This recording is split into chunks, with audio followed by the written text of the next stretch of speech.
Boa noite, pessoal. Boa noite, boa noite, boa noite. Tudo bem com vocês? Então, sejam muito bem-vindos e bem-vindas a mais uma live de todas as quartas-feiras, falando sobre prevenção e saúde mental. Primeiramente, obrigado pela presença. Vamos falar sobre um assunto muito importante hoje, sobre como evitar traumas. E já gostaria de fazer um pedido para vocês, daqueles que entraram. Obrigado, Bruno, pela presença. Obrigado, Daiane, Joana, que acabou de entrar. Vamos compartilhando a live. Compartilhe a live, por favor. Clica nesse aviãozinho aí, essa setinha do lado. Compartilhe com alguém que você acha que precisa aprender um pouco mais sobre traumas. Como podemos evitar traumas. A live de hoje está muito bacana, muito legal. Enquanto vocês vão compartilhando, o pessoal vai entrando, eu quero dar alguns pequenos avisos para vocês, né? Para a gente conseguir saber de algumas coisas, tomar conhecimento de algumas coisas. Boa noite, Kátia. Boa noite, Mona. O tema da live de quarta-feira que vem, qual que vai ser? A gente vai falar sobre como a gente pode se prevenir de pessoas manipuladoras. Olha só que interessante. Oi, mãe. Boa noite. E na live de domingo vamos falar sobre o tema de psicopatia, um tema muito importante para a gente poder entender algumas coisas relacionadas a essa dificuldade. Olá, Mona, tudo bem? Obrigado pela presença. Pessoal, então o tema da live de quarta-feira, vamos falar sobre prevenção, de como lidar com pessoas manipuladoras, e a live de domingo sobre psicopatia, tá bom? Ainda estou fazendo o sorteio do livro. Participem desse sorteio. O sorteio é um livro do Tony Robbins, um coach muito famoso, conhecido internacionalmente. Fala com o nome do livro Poder Sem Limites. Tá lá no meu feed. Leia as instruções e compartilhe esse sorteio. Vai ser muito bacana. E o envio vai ser para todo o Brasil, tá? E por minha conta. Compartilha aí, vai compartilhando na live, pessoal. Vamos lá, vamos falar a frase do dia. Hoje a frase do dia é uma frase do nosso queridíssimo Augusto Cury, que alguns gostam e outros não, né? Ele diz uma frase interessante relacionada a traumas. A frase é o seguinte: contra traumas e frustrações que a vida nos impõe, o melhor remédio é uma alma controlada por um grande sonho.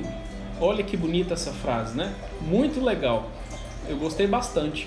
Fiz questão de colocar ela no tema da live de hoje, né? Que tem tudo a ver com trauma. E vamos lá, pessoal, vamos lá. Enquanto o pessoal termina de entrar, né? Vocês já compartilharam. Vamos falar um pouquinho sobre traumas, então, né? Já falei um pouco sobre os avisos, eu vou repeti-los no final. Pessoal, quais são os pontos que eu vou levantar hoje? Vou levantar 3 pontinhos básicos, porque a live de hoje costuma ser mais rapidinha. A live vai ser sobre o conceito, vou dar o conceito do que é trauma. Primeiramente, a gente sempre precisa conceituar, obviamente, né? Depois eu vou falar sobre a importância das experiências de vida na formação de traumas. Isso a gente também tem que levar em consideração, e eu vou dar alguns detalhes com relação a algumas coisas nesse sentido. E também vou falar sobre fases do desenvolvimento humano: infância, adolescência, idade adulta e idade senil. E em cada uma dessas fases vou falar alguns tópicos importantes de cada fase, própria de cada fase, e o que a gente tem que fazer para evitar o trauma. Vai ser basicamente assim, tá bom? Vamos lá então, pessoal. Trauma. O que é trauma? Precisamos entender o que é trauma. Bom, o conceito é qualquer tipo de experiência intensamente negativa que fixa um indivíduo no estágio da sua vida através de memórias ruminantes que ele fica alimentando, e essas memórias causam ansiedade, causam alteração global, no sentido de alteração de sono, alteração do apetite, alteração do humor, alteração de comportamento de qualquer pessoa. E nesse sentido, o trauma ele tem essa característica principal da pessoa ficar ruminando pensamentos, ruminando memórias, ruminando coisas por conta de uma densa experiência negativa vivida em algum estágio da vida da pessoa. Basicamente, esse é o conceito de trauma. Na live de domingo agora, eu vou falar sobre transtorno de estresse pós-traumático, tá? Eu dei o recado da live de domingo que vem já, né? Sem ser nesse agora, no outro, né? E eu vou explicar com mais detalhes como que esse trauma se instala, que tipo de trauma pode ser. Eu não vou dar muitos detalhes não, porque hoje eu vou falar sobre evitação, né? Como evitar o trauma. E domingo eu vou falar sobre os tipos de trauma que podem existir na vida de um indivíduo, tá bom? Nesse ponto, vamos falar das primeiras experiências. Quando a gente fala de primeiras experiências, a gente sempre imagina como há uma fase específica de vida. E às vezes pode até ser também. Porque tudo que a gente vive, a gente não nasce sabendo. A gente passa por elas uma primeira vez. Tudo, basicamente tudo. E nesse ponto, uma coisa que a gente tem que levar em consideração é o seguinte. Na infância, nós precisamos entender um aspecto. Na nossa vida a gente pode não ter conseguido ter umas experiências muito positivas.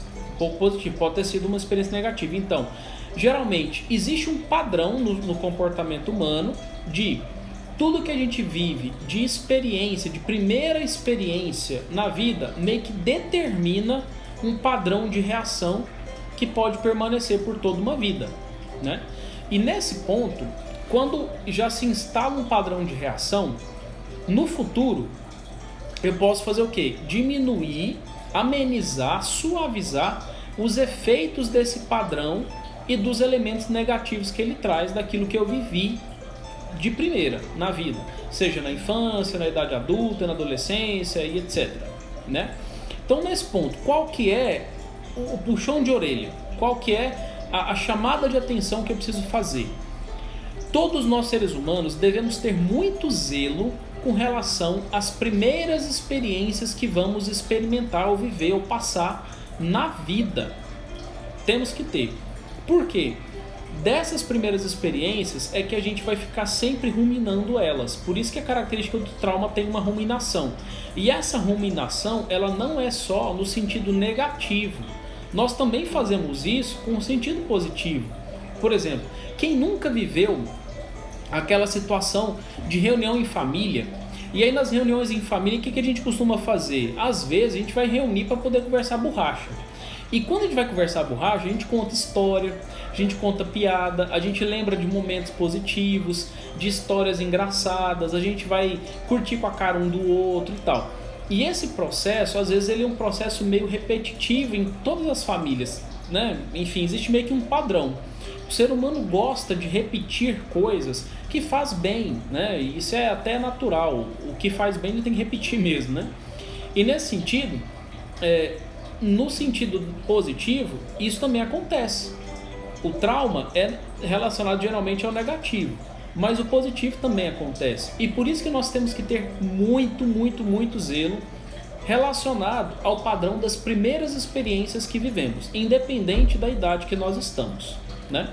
Então, das experiências negativas, quando adulto, quando possível também, a gente ameniza os efeitos negativos daquilo que a gente viveu, certo?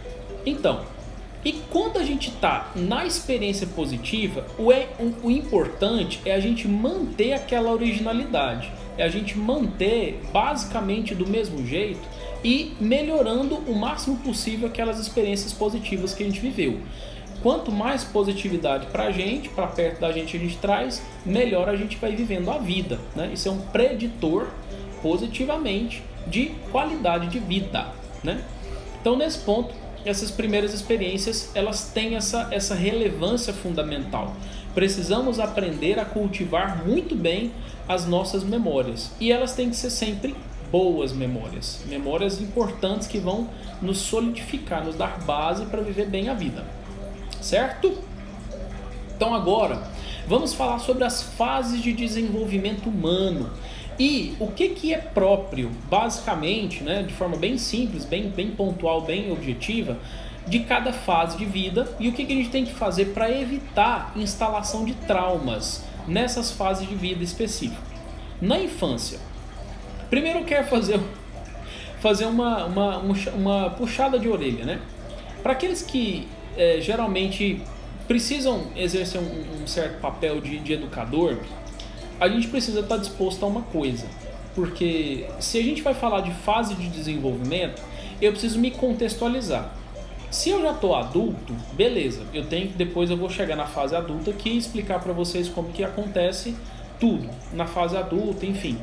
Só que, quando eu exerço o papel de ter que ajudar uma pessoa que ela está na fase infantil, seja como cuidador, como pai, como tio, como padrinho e tudo mais, se você não tem paciência ou não tem algum tipo de predisposição ou não gostaria, né, de exercer esses papéis, era melhor que você evitasse. Mas já que a gente não consegue certas coisas, a gente tem que estar disposto ao desgaste. É aí que eu tenho que puxar a orelha de algumas pessoas e chamar atenção para isso.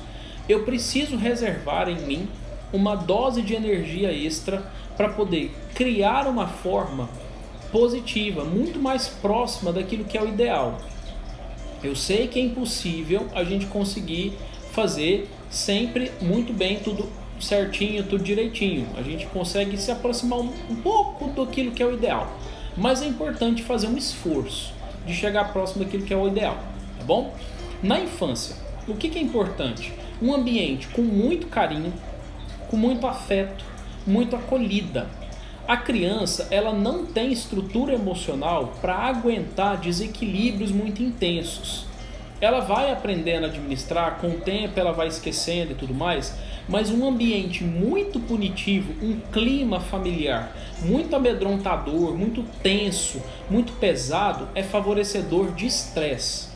E quando a gente se envolve num ambiente estressante, existe uma pesquisa, que até participei de um congresso aqui em Goiânia, da Associação Brasileira de Medicina e Psicoterapia Comportamental, a BPMC, que eu mostrei isso lá junto com a minha professora Gina e também com a filha dela, a Lohana, que o estresse, o ambiente estressor, é um componente desencadeador de psicopatologias. E às vezes acontece uma síndrome do pânico, acontece um transtorno de ansiedade qualquer, um transtorno depressivo, um transtorno bipolar, etc, etc. E às vezes esse ambiente punitivo, ele acontece não é porque a pessoa tem intenção, mas é porque ela não sabia como fazer diferente. E por não saber como fazer diferente, ela foi fazendo como ela acreditava que era o melhor, que era o certo para aquela época. Só que na atualidade, nós temos muito acesso à informação. E essas informações que são muito importantes e elas fazem diferença na vida de muitas pessoas, elas direcionam melhor os caminhos. E nesse ponto, direcionando melhor os caminhos, a gente consegue fazer escolhas mais sábias. E o ambiente de carinho, de afeto e de acolhida para uma criança é de fundamental importância. As capacidades cerebrais dela se desenvolvem de uma forma um pouco mais íntegra, sem muito estrago. É como se fosse uma planta. Se você cultiva num ambiente adequado, rega bem, tem uma temperatura adequada e tal, ela cresce viçosa, bonita, forte. Agora, se você coloca em qualquer ambiente, ela pode até se desenvolver, mas ela vai desenvolver atrofiada, às vezes vai dar um fungo, alguma coisa ali que vai não deixar ela totalmente íntegra. E isso é importante a gente pensar, né? Então, o contexto e a fase infantil é uma fase de muito aprendizado. A criança está aprendendo muita coisa. E esse aprendizado, ele precisa de uma tranquilidade emocional, porque a criança ainda não consegue lidar bem com as oscilações de humor. Ela precisa de um ambiente estável. E esse aprendizado tem que ser sempre muito estimulante, muito positivo, em contextos muito lúdicos, de muita brincadeira, né? Por isso que a criança, ela aprende brincando, e isso é verdade. Eles estão na fase de muita novidade. Muita novidade, tudo para eles é uma coisa nova. Se eles veem um objeto diferente, é uma coisa nova, eles acham interessante, eles vão atrás, eles querem saber.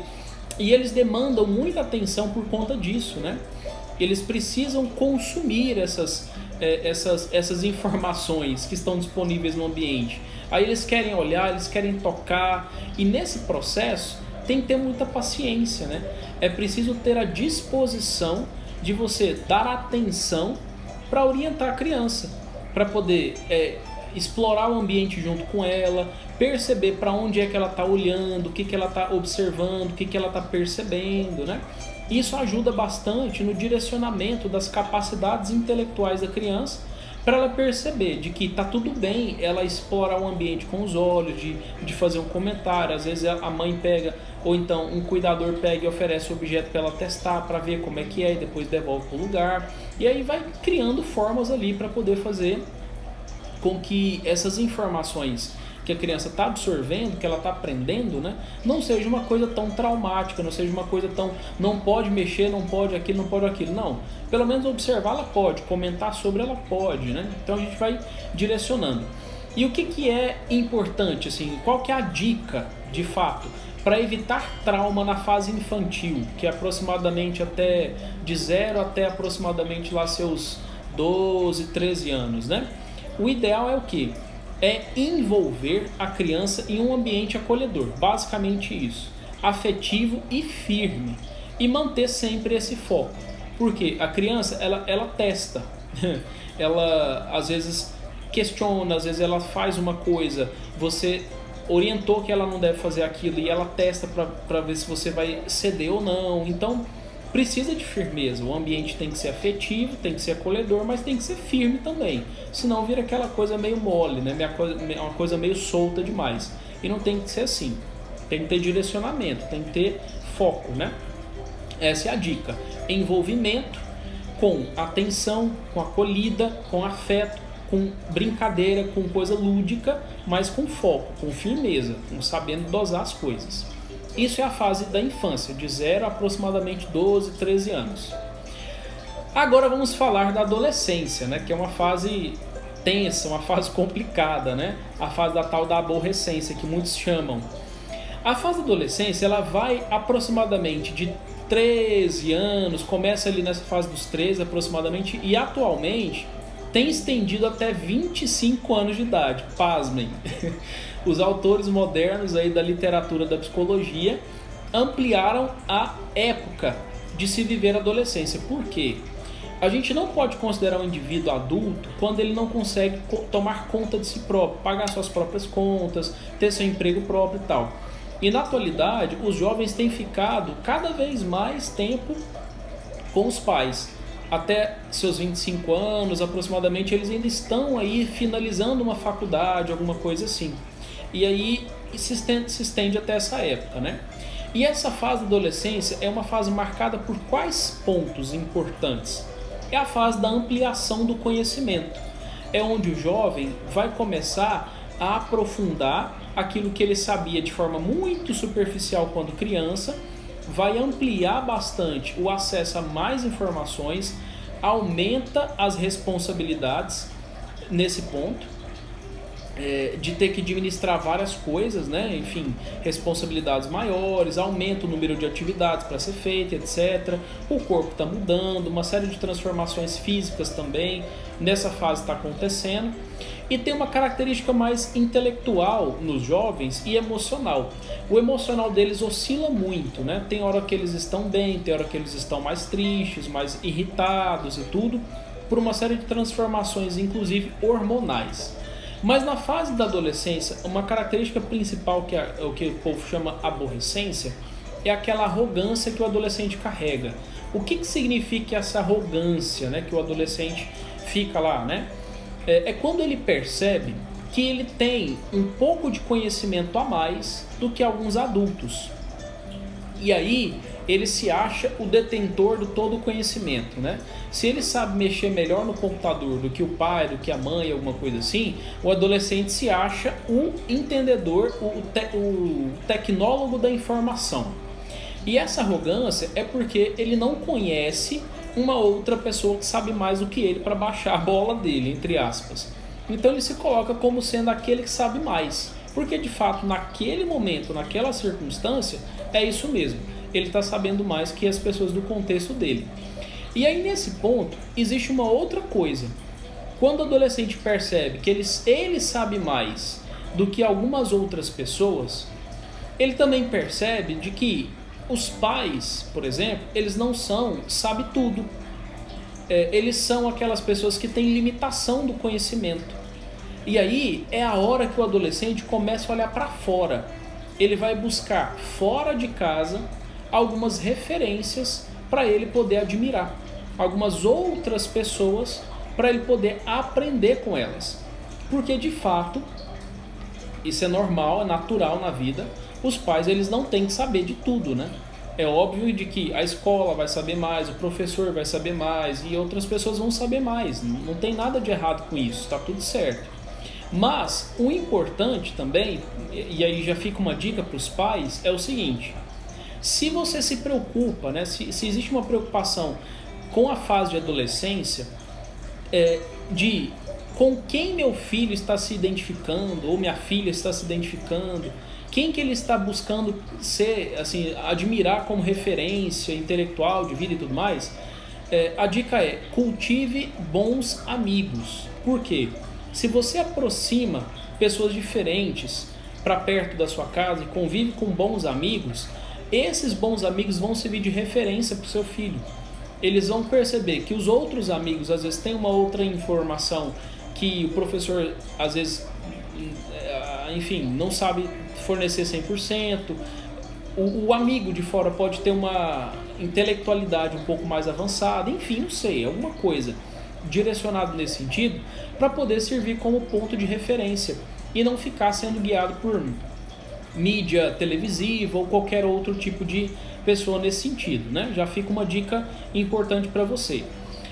E como o adolescente ele está passando por uma fase de vida de que ele tem muita oscilação de humor, ele está aprendendo coisas diferentes, aprendendo coisas novas, ampliando o conhecimento dele com informações mais profundas, ele vive um misto de coisas, de medos, né? Inseguranças. Por ele estar vivendo novas descobertas, o novo, o desconhecido gera insegurança em todo ser humano, né? E aquele novo, aquele desconhecido gera medo. Mas o jovem quer conhecer, o jovem quer explorar, o jovem quer saber o que é, ele precisa disso.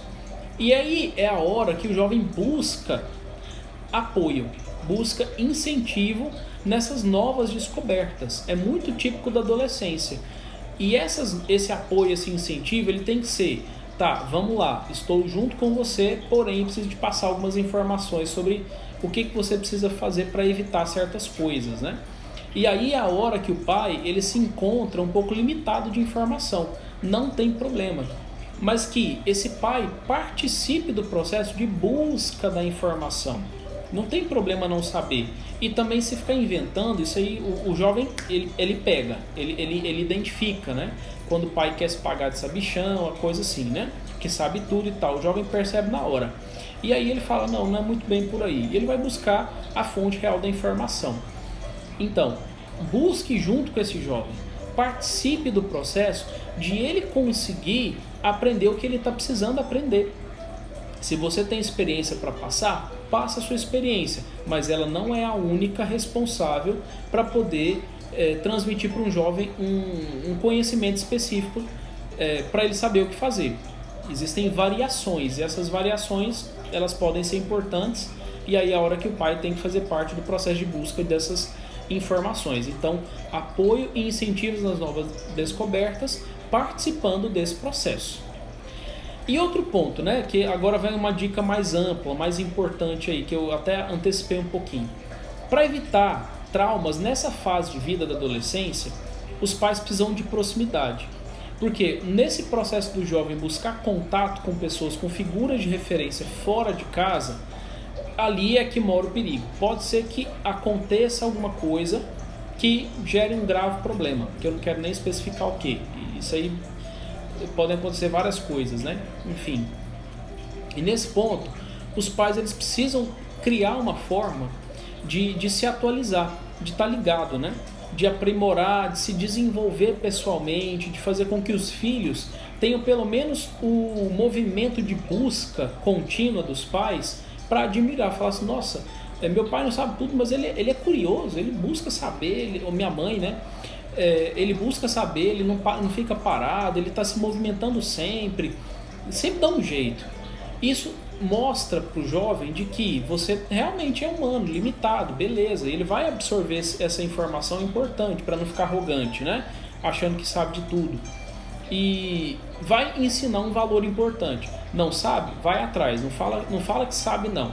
Corre atrás da informação, faz como eu, né? O exemplo arrasta. Então, se aprimore, busque se desenvolver pessoalmente para poder fazer com que esse filho tenha uma referência a seguir. E isso é característico da fase da adolescência. Vamos agora passar para a idade adulta. A idade adulta, né? O que é que a gente precisa saber relacionado à idade adulta antes da gente passar para a idade senil, né? Que é a idade idoso, da fase idosa, né? Na idade adulta, nós temos aí algumas necessidades de estabilidade de vida. É quando nós saímos para o mercado de trabalho, para a gente se constituir como pessoa, né? E aí começa o quê? Insegurança também e uma disputa. Para quê? Para você se autoafirmar como aquele que é um bom profissional, que tem um lugar ao sol, que precisa se solidificar profissionalmente, enfim.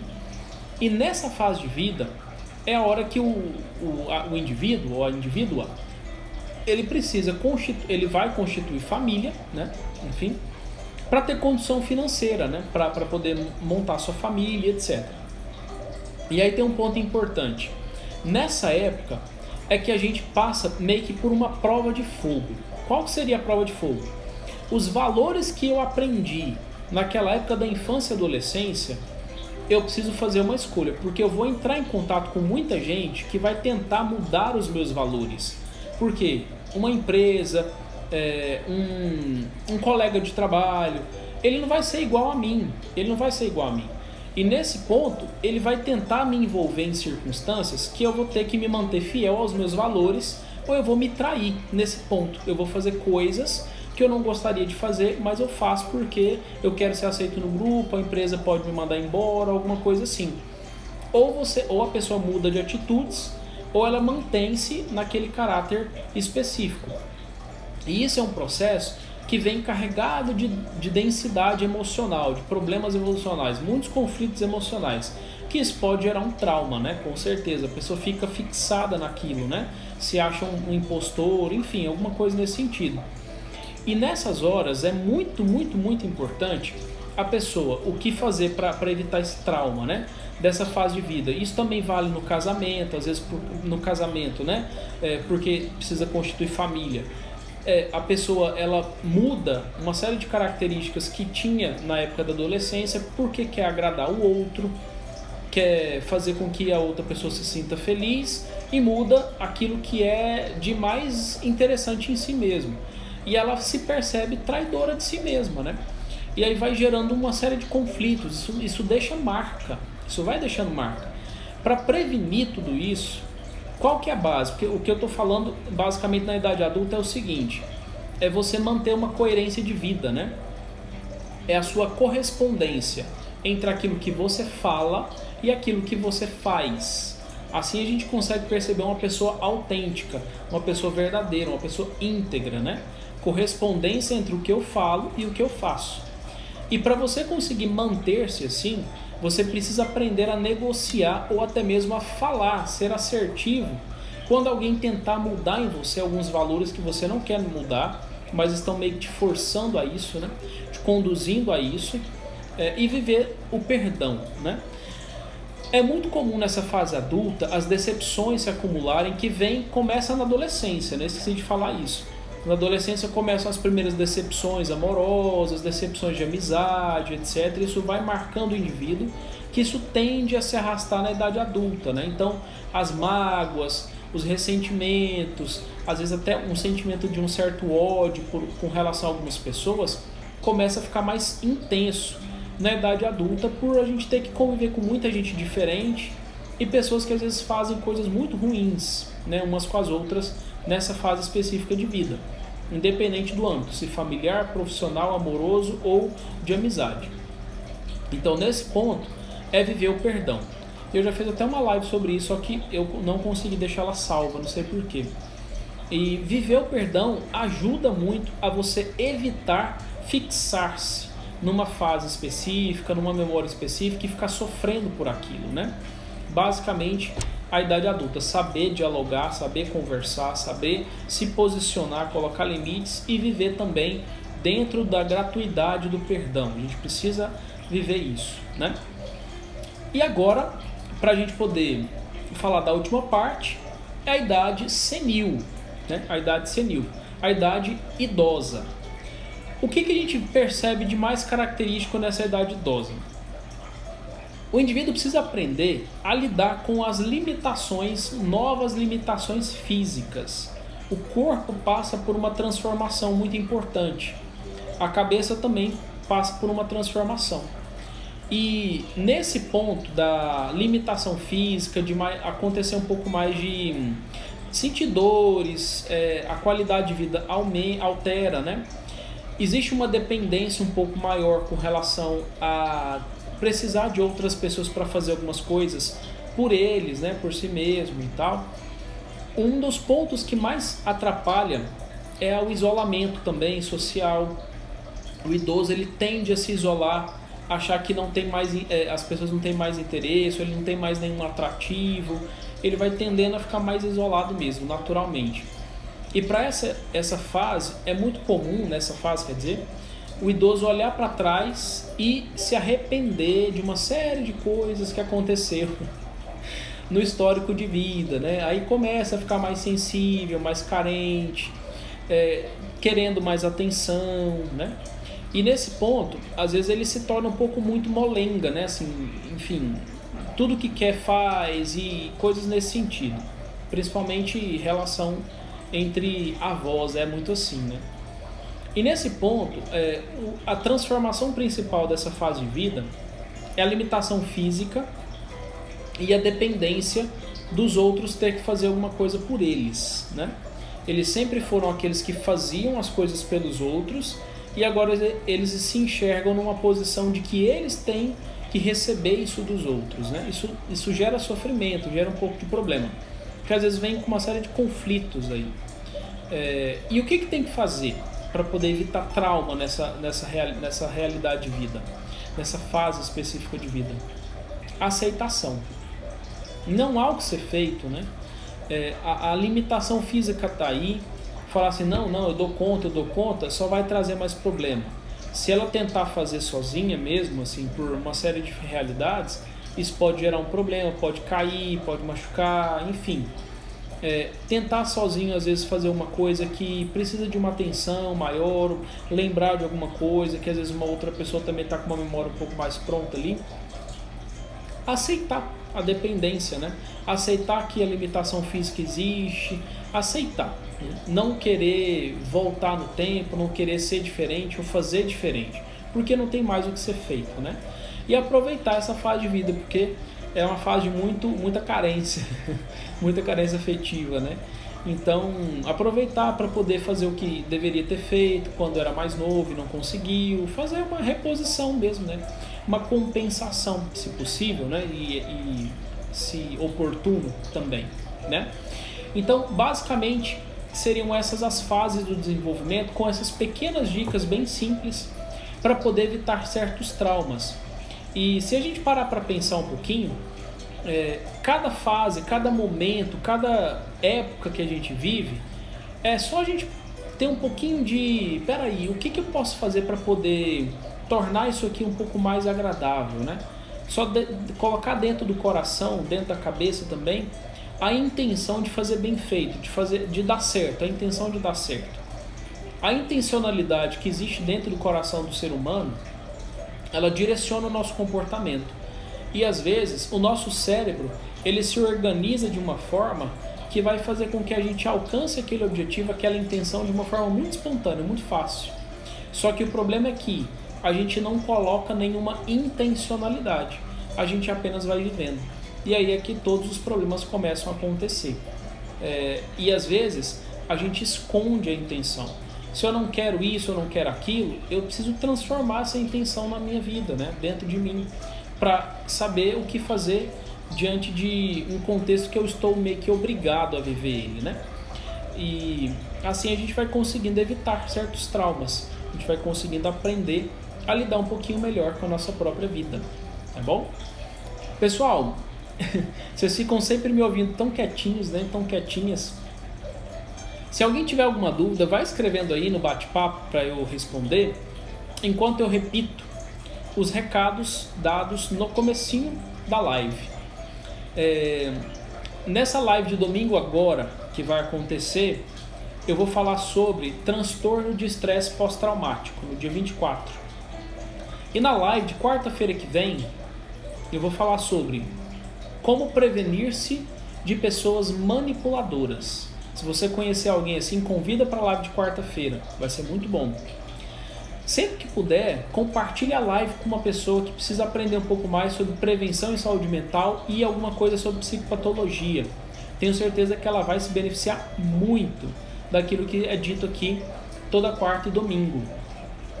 Eu vou colocar no meu feed do Instagram uma foto com uma frase que eu falei no começo, uma frase do Augusto Cury, e vai lá e marca 3 amigos ou 3 amigas para elas ficarem sabendo de que toda quarta-feira às 8h30 e domingo às 8h30 eu faço as lives, para essa pessoa participar desse processo. Eu acho que é muito importante para a gente poder trabalhar um pouquinho a nossa meta e a minha meta, né? Se você estiver junto comigo nessa, que a gente despatologizar o máximo de pessoas possível no Brasil através de conscientização em saúde mental. Isso é muito possível, né? A prevenção vem pelo conhecimento, né? Então nesse ponto a gente precisa trabalhar isso aí, tá certo? Vocês não têm dúvidas? Sem dúvidas, pessoal, sobre traumas? Tá tudo certo então? Então beleza. Muito obrigado pela presença de vocês. Sempre muito, muito bom ter vocês aqui para poder aprender um pouquinho mais sobre saúde mental, né? E domingo vamos falar sobre transtorno de estresse pós-traumático. Aguardo vocês lá também, tá bom, pessoal? Um grande abraço e até mais!